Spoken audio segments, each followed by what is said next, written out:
एक किसान था और उन बैलों से वह खेत की जुताई के काम करता, माल की ढुलाई का काम करता। उस किसान की एक बड़ी गंदी आदत थी, जब भी वह बैलगाड़ी लेकर के चलता तो बैलों को खूब भद्दी भद्दी गालियाँ देता। कभी जैसे बैल धीरे धीरे चलते हैं ना, अक्सर गाँव में हम लोगों ने भी देखा है कि कोई न कोई एक छड़ी सटाक से लग जाती है। तो वह किसान जो है बैलों को खूब भद्दी भद्दी गालियाँ देने का उसको आदत पड़ी हुई थी। एक दिन वह किसान बैलगाड़ी लेकर के जा रहा था और उसी रास्ते से जीसस भी जा रहे थे, ईसा मसीह। तो जीसस ने देखा कि वह किसान जो है अपने बैलों को खूब भद्दी भद्दी गालियाँ दे रहा है। तो जीसस ने उस किसान से कहा, ये क्या कर रहे हो मेरे भाई? तो वह किसान बोलता है, मैं बैलों को गाली दे रहा हूँ। वो किसान कहता है, मैं बैलों को गाली दे रहा हूँ। वह किसान कहता है, बैल क्या हमारी भाषा समझ रहे हैं? बैल क्या हमारी गाली समझ रहे हैं? बैलों को क्या मालूम कि हम गाली दे रहे हैं? उसके बाद वह किसान एक बहुत बड़ी बात बोल दी। उसने कहा, बैल तो हमारी गाली वापस लौटा नहीं सकते। बैल तो हमारी गाली वापस लौटा नहीं सकते। बैल हमारा क्या बिगाड़ लेगा? तो बैलों को गाली देने में क्या हर्ज है?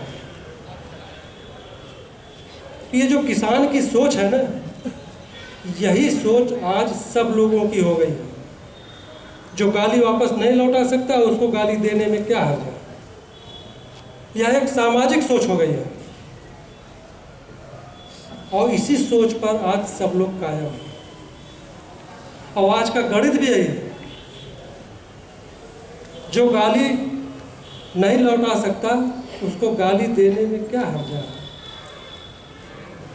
अपने से कमजोर को देख करके लोग गाली देने लगते हैं।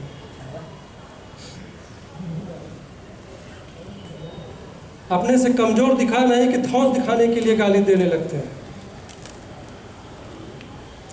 बेवक्त गाली देने लगते हैं जबकि उसकी कोई जरूरत न हो।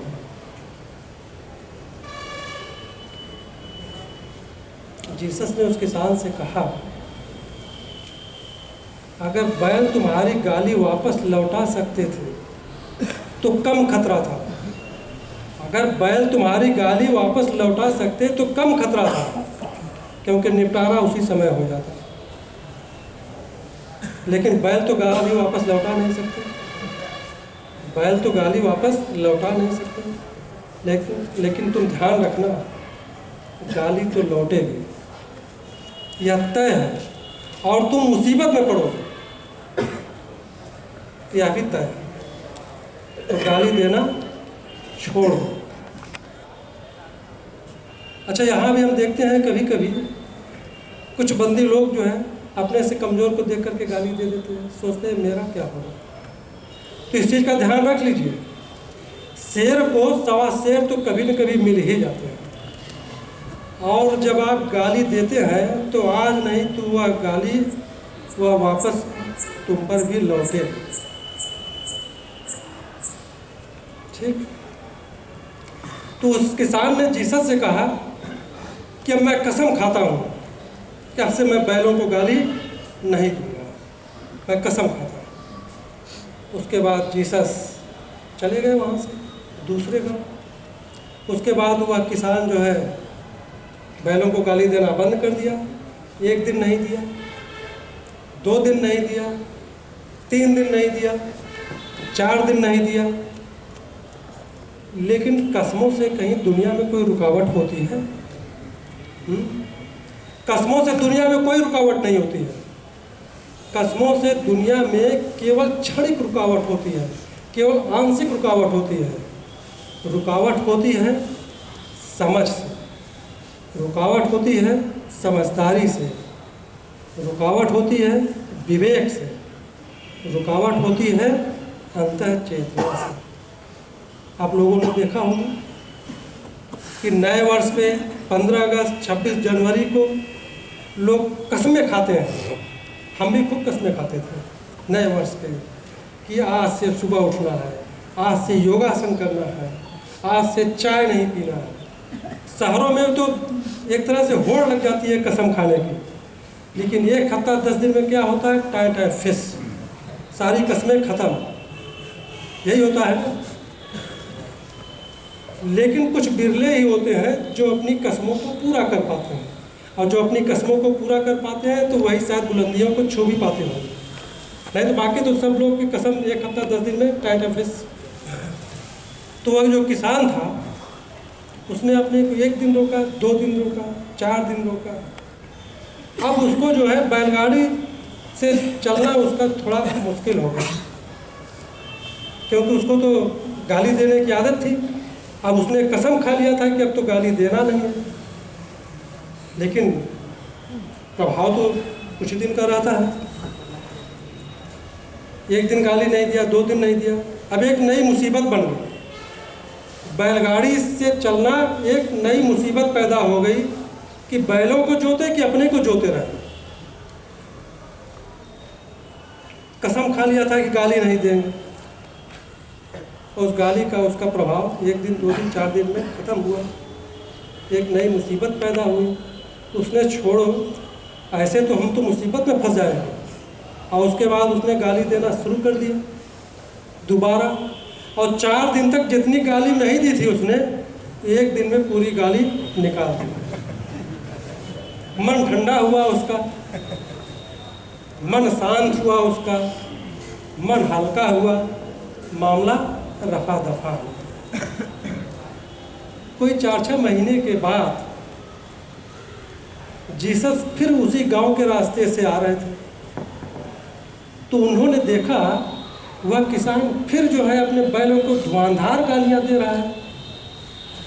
गालियों से वह माँ बहन का संबंध भी बना रहा है, पहले से भी ज़्यादा गाली देने लगा। तो जीसस ने उससे पूछा, ये क्या कर रहे हो मेरे भाई, तुमने तो कसमें खाई थी कि गाली नहीं देंगे। जीसस ने उस किसान से कहा, तुम बैलों को ही धोखा नहीं दे रहे हो, तुम मुझे भी धोखा दे रहे हो।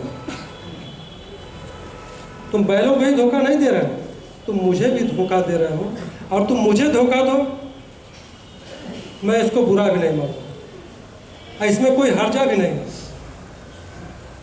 लेकिन तुम ध्यान रखना, जीसस ने उस किसान से कहा, लेकिन तुम ध्यान रखना, तुम हमें नहीं, तुम अपने को धोखा दे रहे हो।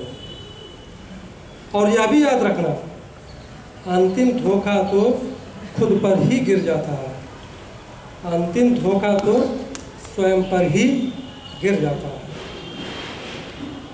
जीवन में जब भी कोई व्यक्ति किसी दूसरे व्यक्ति का बुरा करने का सोच रहा होता है या अहित करने का प्रयास कर रहा होता है या नुकसान करने का प्रयास करता है, तो यह उस व्यक्ति की भूल होती है कि वह दूसरे का अहित कर रहा है, वह दूसरे का नुकसान कर रहा है। ऐसा होता नहीं।